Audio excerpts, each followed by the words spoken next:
In this video, I'm going to give you a tour of an icon site created according to some best practices that are available.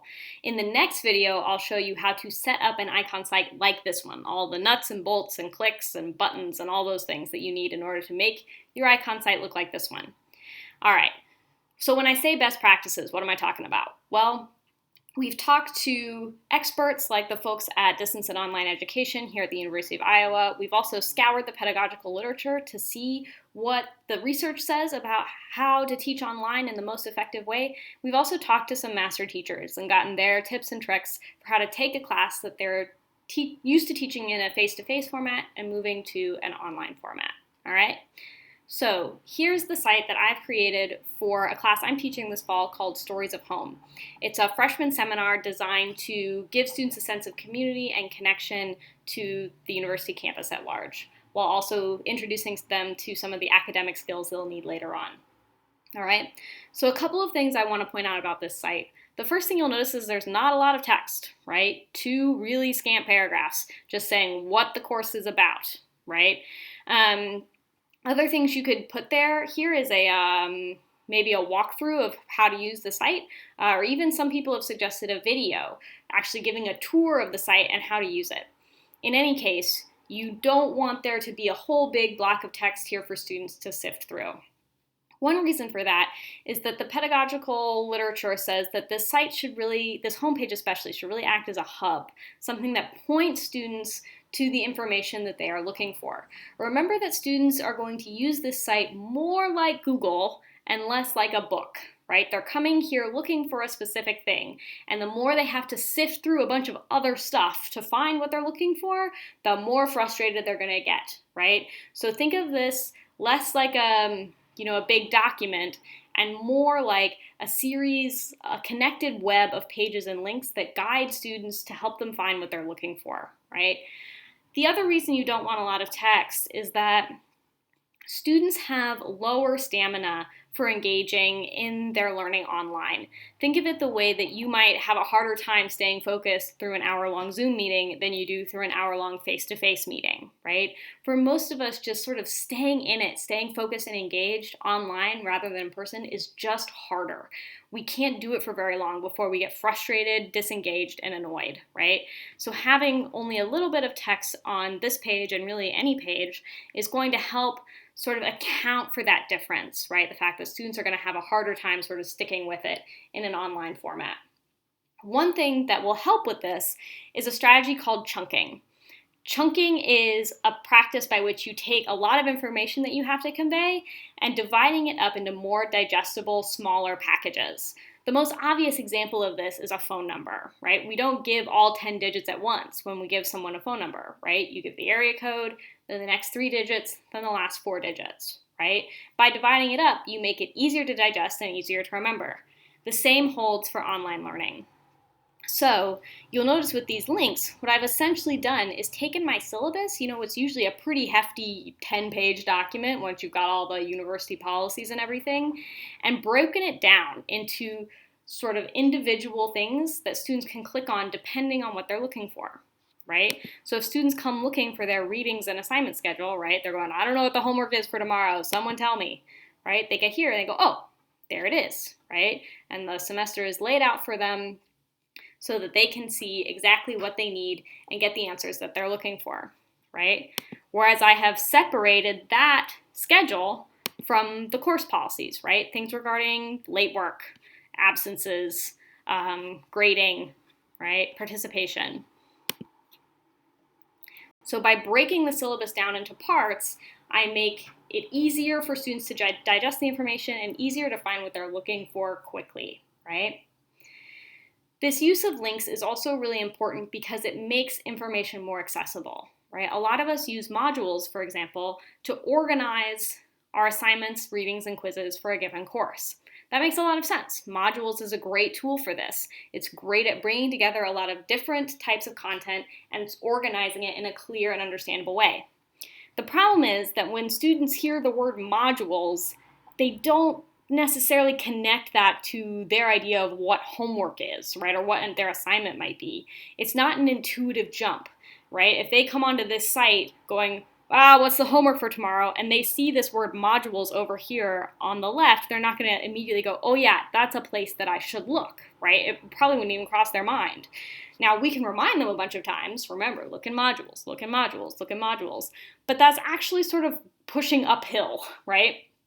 It will be much easier to just create an intuitive link that when students see it, they go, oh, yes, that's exactly what I'm looking for, right? And they click it and it's done. They don't need to email you. They don't need to ask, where on earth is this thing I'm looking for? It's right there in front of them with an easy, intuitive link.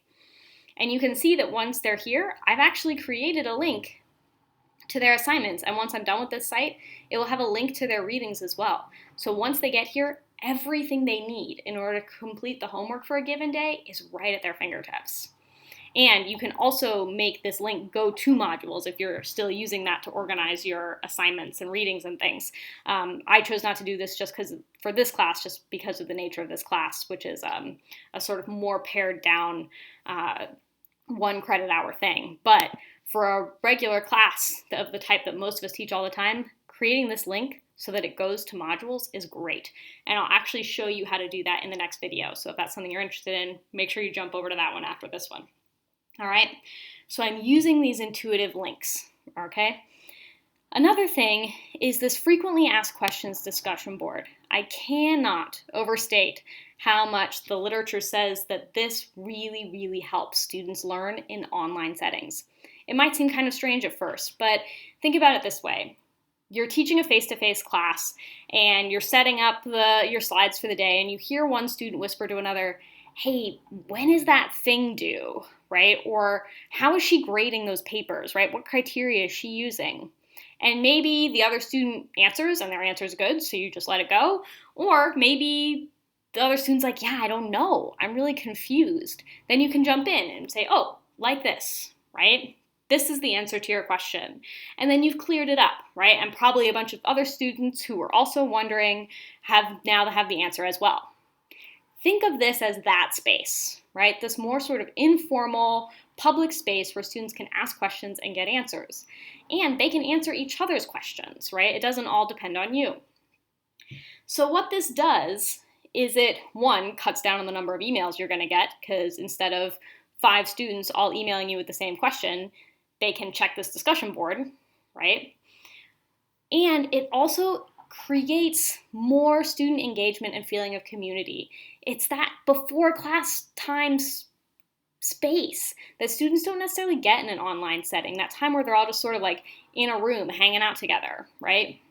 So having one of these FAQ boards and encouraging students to check it can really help both your work and mental load, and also help students' feeling of community in the course, where they're talking to you and each other in a more informal way.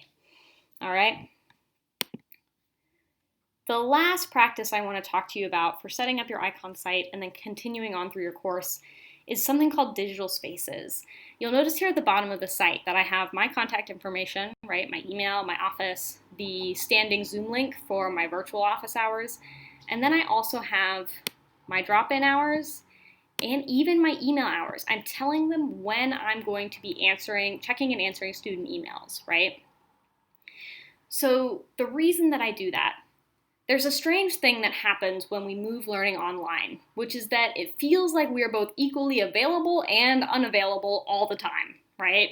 Because any moment we could pick up our phones and check an email or go on to our laptops, right? And that creates this weird problem where there's no structure, right? It's all just sort of happening amorphously in this sort of timeless, spaceless internet, right? So the pedagogical research says that we can actually really lower student anxiety and up feeling of community by treating the ways that we engage digitally in online learning like rooms that we walk into and walk out of.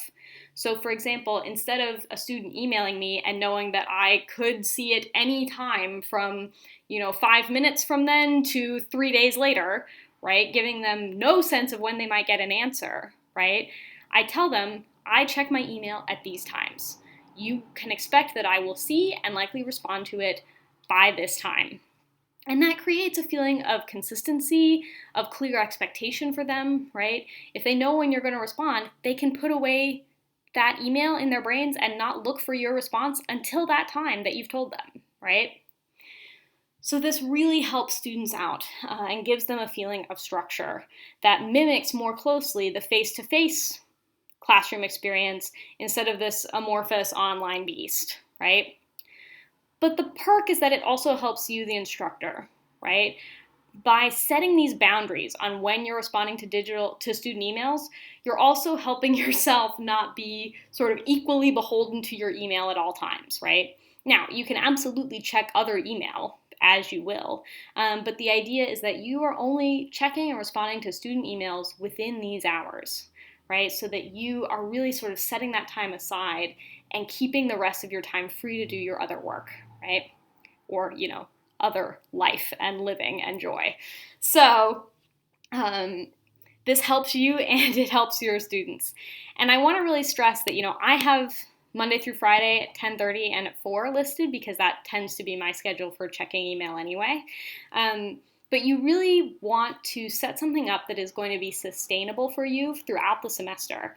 So if you know that even though you might check your email twice a day, every weekday at the start of the semester, if you can't do that or maintain that in a healthy, happy way by November, you're not really helping create that sense of consistency for your students, right? Especially considering that for you and them, anxiety is going to be running higher in November than it is at the start. And so that feeling of consistency and boundaries is going to be even more important. So really set your email hours with your late semester self in mind rather than your early semester self, right? It'll help both you and your students. Checking your email often for your student emails is less important than checking it consistently when it comes to online learning. So really make sure that you set a sustainable schedule and keep to it. All right. The last thing that I want to show you here is if you look over on this left-hand menu, there's so much stuff here, right? Most of which, at least in my classes, I never use.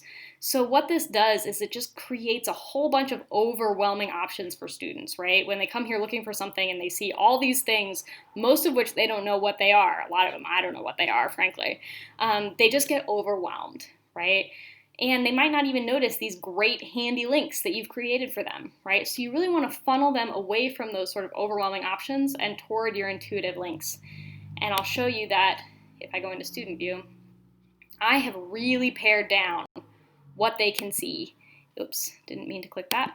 What they can see in this left-hand menu when they come to the home page. And frankly, I could probably pare it down even more. So I'll show you exactly how to do that in the next video. So make sure you tune in and give a watch. All right, thanks all.